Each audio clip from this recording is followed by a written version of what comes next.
Yeah, the freedom and just thinking, wow, I get to do this. Holy smokes, I can fly an airplane. The peace that it gives you, just being in the air and looking over everything. It's a beautiful experience. My name's Hannah Shickles. I started working here when I was 17. Currently, I am the museum curator and events coordinator. I did some volunteering when I was first here, and those were not silly projects, but just different things. Like I made a parachute for a wine bottle to be thrown out of an airplane. But I also worked with a lot of vintage aviation books, and I logged those into our system for our archives. So it was kind of my main goal or gig at that point. It's a long story of how I started to learn how to fly.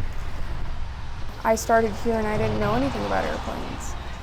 I grew up here in Brodhead, and I'd never really been to the airport before. I didn't know anything about airplanes. I was one of those kids that, lives 2 miles away, saw an airplane and was like, man, I vividly remember thinking this to myself. That is so unobtainable. It's just crazy that people do that. But for me, that's just never gonna happen. I thought flight was very unobtainable, and I didn't know why. I never thought about it. I didn't know what it took to become a pilot. And I didn't, have the aspiration to go into that field. I had aspirations and goals, but I didn't have a direction. I didn't know where I was gonna go. So in Brodhead, you have to do a senior project when you're in high school, and it's gotta be 20 hours of community service. So everyone around here says, oh, Hannah, she was a criminal, she had to do 20 hours of community service. But I swear I'm not. It's something that the high school does. And it's a really nice thing, helps out the community. And I was gonna do that at the retirement center, and then COVID hit. So I couldn't, so I came here. So that's one good thing out of COVID. And I started volunteering like I talked about before. I was making parachutes for wine bottles and, things like that. I'm still not 21.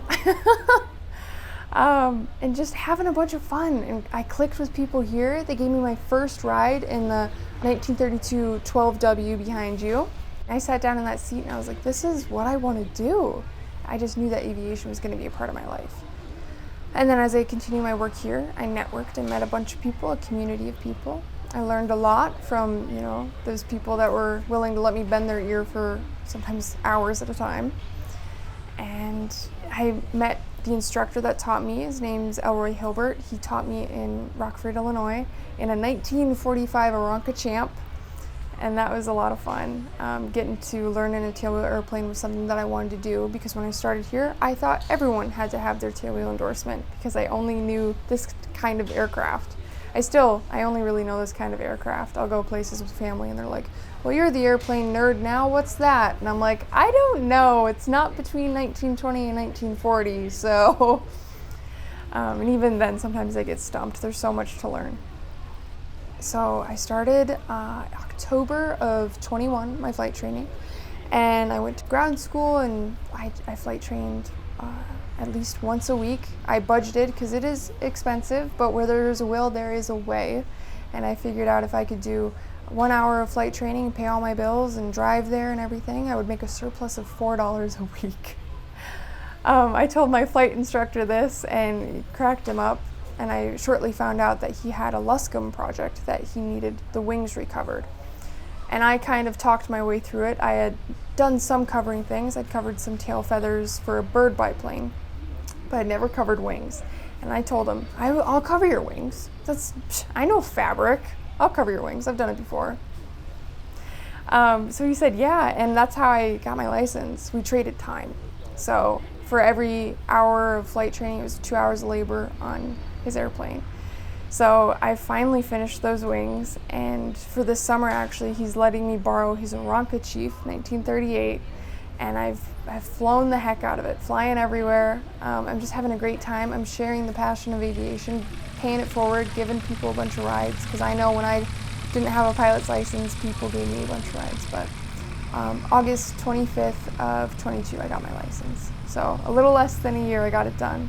And now I'm moving on to the University of Dubuque in Iowa to continue my flight training. So something I never thought was obtainable, and now it's going to be my career. If you've got an interest in it, go out for a discovery flight. Get into it. It's really cool. It takes hard work, but everything does. So why not? Why not give it a shot, especially if you really like it and if you love it.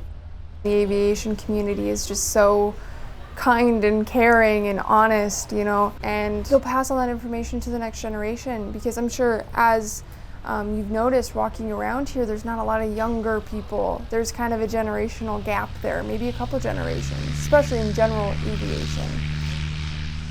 You know, it's not just like anyone can do it. I mean, anyone can do it. I hate that people don't realize that.